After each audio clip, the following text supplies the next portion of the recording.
জাতীয় সংসদ নির্বাচনে প্রার্থী ও ভোটার হতে হলে নাম থাকতে হবে নির্বাচন কমিশনের ভোটার তালিকায়। চলতি বছর নির্বাচন কমিশন বাড়ি বাড়ি গিয়ে হালনাগাদ করেছে তালিকা।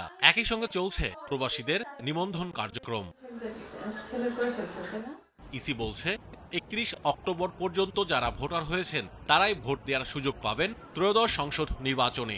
তবে নির্বাচনে অংশগ্রহণ কিংবা ভোট দিতে এখনো ভোটার হননি বিএনপির ভারপ্রাপ্ত চেয়ারম্যান তারেক রহমান। তিনি চাইলে লন্ডনে বসেই ভোটার হতে পারতেন, আবার নির্বাচনে অংশ নিলে মনোনয়নপত্র জমার আগেই ভোটার হতে হবে তাকে। কমিশন সচিব জানান, আবেদন সাপেক্ষে কমিশন চাইলে ভোটার হতে পারবেন তারেক রহমান।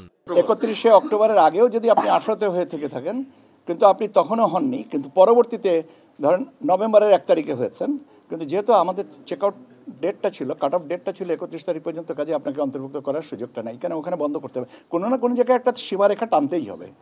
ঠিক আছে, এটা এটা আমার জানা মতে না। ঠিক আছে,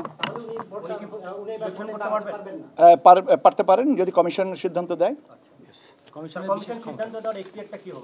আইনগত আছে। এদিকে প্রবাসীদের পোস্টাল ব্যালটে নিবন্ধনের জন্য সময়সীমা বাড়ানো হয়েছে 25 ডিসেম্বর পর্যন্ত। বিষয়টা হচ্ছে যে অনেকে প্রবাসীরা বলেছেন যে এটা বাড়ালে ভালো হয়, তো ঠিক আছে, আমরাও যদি দেখলাম যে আমাদের বাড়ানোর সুযোগ আছে, ভালো কথা, করানোই যেতে পারে।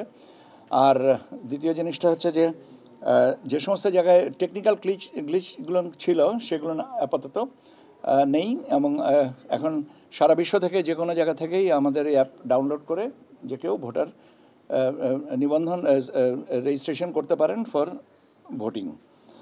আর ICPV in country postal vote, এটার তফসিল ঘোষণার পর থেকে 15 দিন মেয়াদে আমরা আপনার নিবন্ধন প্রক্রিয়াটা চালু করব। চলতি মাসের দ্বিতীয় সপ্তাহে তফসিল ঘোষণা হতে পারে বলে জানিয়েছে ইসি। যে তারিখে 15 দিন হবে ওই তারিখের থেকে 15 দিন আগ পর্যন্ত। Mahmudul Hasan, star news, Dhaka.